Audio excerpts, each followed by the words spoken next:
time now that we've had some close games, and that's just how it happens.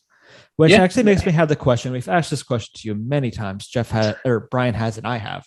I have an idea where this is going. Yes. Why is it that when we play, our games are close, and then when you play Brian, the games are just lopsided, absolute effing crapshoot where I get destroyed. I guess my question to you is when you're playing me versus him, does your mindset change of how you have to play that game? It's gotta be. That's the only. I thought about this a lot of times. The only thing I can possibly think of is when I have the mindset of playing Brian. It's and then pain and misery. David versus Goliath here. It's basically the odds they're not good. It's 1 to 100,000 trillion odds kind of thing. But then when I play Whitmer, I'm like, something tells me I might have a chance. It might not go my way, but I might have a better chance. I don't know, because every time with Babs and I we play football games in general, going back to NCAA, he destroys me. And I'm just so I don't know if I'm already putting myself in that mindset. I'm just no matter what I do, there's always that little bit of doubt that creeps in the back of my mind. It's all right, but again, it's everything from my tackling, as you guys have seen prime examples, it's atrocious. But then when I play Brian, I make him, he could walk to the end zone and I could probably still miss him. So it's just I don't know what it is, man. It's just couldn't tell you. I'll keep the philosophers guessing for a while here. I will say a lot of it is from what I've heard, because I haven't seen you guys play a game against Trevor in a little bit. Yeah. But from what I've heard from the stats or how some of the games go, is that a lot of the issues you do have is just containing his run, because Brian can run all day. Yeah. He literally, the last time he played, he ran the ball down my throat. And he's well, yeah, I wasn't doing well. Here, right? And straight up, it's I know for a fact you're going to keep doing it until I stop you. He goes, oh, yeah, okay, so you do know that. I'm oh, yeah, no, trust me, I know it. And I think he ran the play every single time. Still, I even knew which way he was going. There's a couple times I somewhat stopped him, but for the most part, nope. He just literally ran the ball down my throat and just absolutely destroyed me. It was the Dolphins game. I wasn't doing well with Tua, and I couldn't get anything going. And he was up by 7 on me. I didn't score in the first quarter and a half. I wasn't doing well. Jeff was doing really well on his defensive back end. He was doing very well. So you know what, Brian, back to basics. And I went into a single back offense and just shoved it down his throat with gaskets the entire game. And I didn't throw the ball the rest of the game. That just hurt my soul. For 2.5 quarters, I didn't throw the ball. I just shoved it down his throat, and I think I ran for almost 300 yards. If you look at his stats, you could probably triple. You saw when I made the decision. Yeah. You could probably triple his throwing stats, and it would hardly even touch on his actual running stats. I think he ran for 400 or 500 yards or something stupid like that. No, I didn't do that. I ran for 200 something. It felt like 400. It might have felt like it, but I made the very distinctive decision in that game to be I'm going to run until he stops my run. And I usually do that with Whitmer. It's what I did that too at times. Whenever he's in Seattle, he always goes to that mindset too. At times, I'm going to run it down my throat, and if I'm going to force you. Stop my run.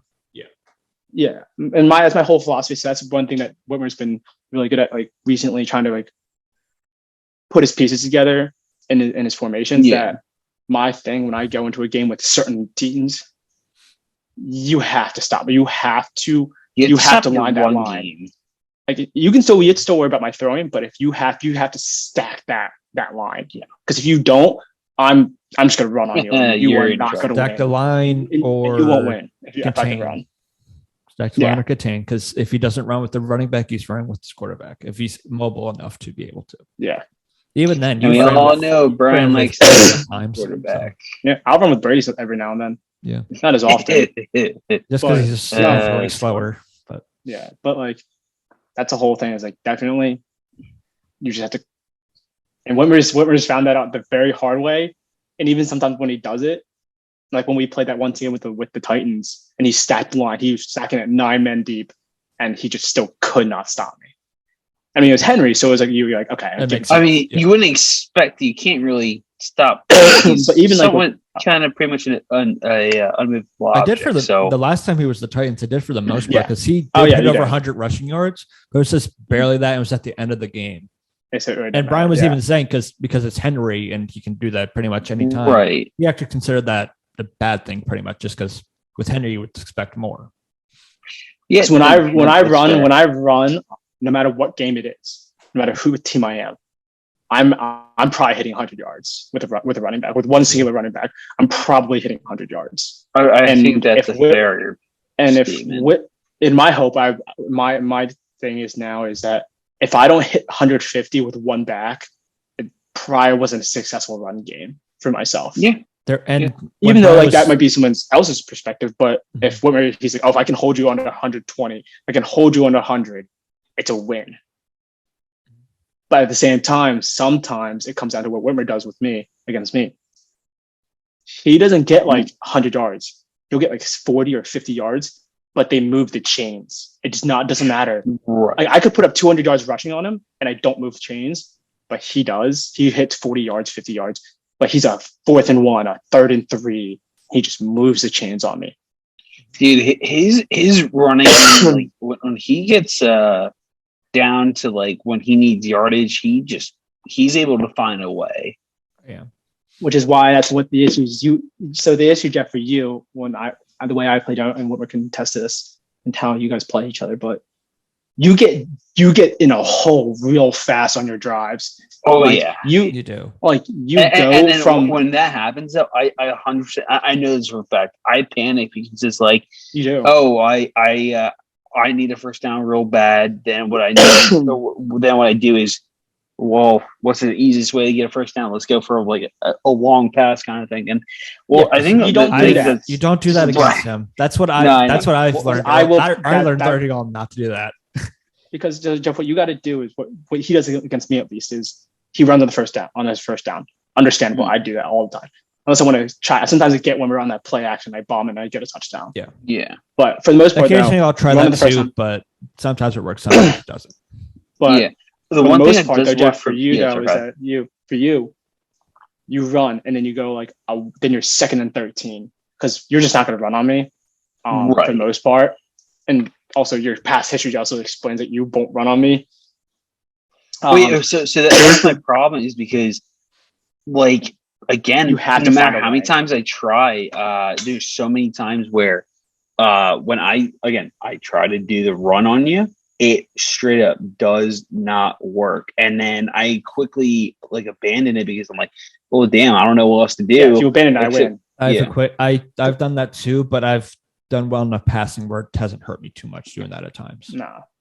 In the early times when Whitmer would do what you did it very early in the games when he would abandon that run within the first quarter, he'd lose 60-0. He'd lose 60-4, 60-10, or whatever it was. Because once I knew he wasn't going to run, I dropped everybody. Right. And once he drops, because again, it's just like any other regular actual game. You can't change the game. You got to be able to run to pass. Madden's different. The game, man, you can throw yourself. You don't have to run. You can throw yourself out of the game. You can, but still, in a situation like that, where if you're struggling on the ground.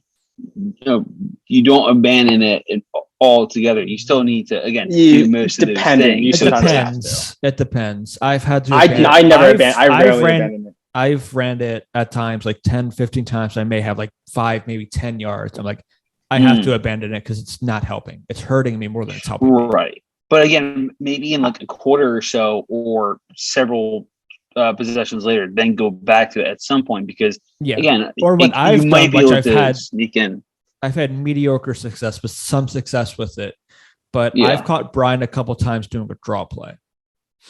Doing a draw play, and that just gives me like 5 yards. But 5 yards is good for me. Getting 3 to 5 yards at a rush to me is successful against Brian. Absolutely. That sounds runs. And I think the biggest thing for me is.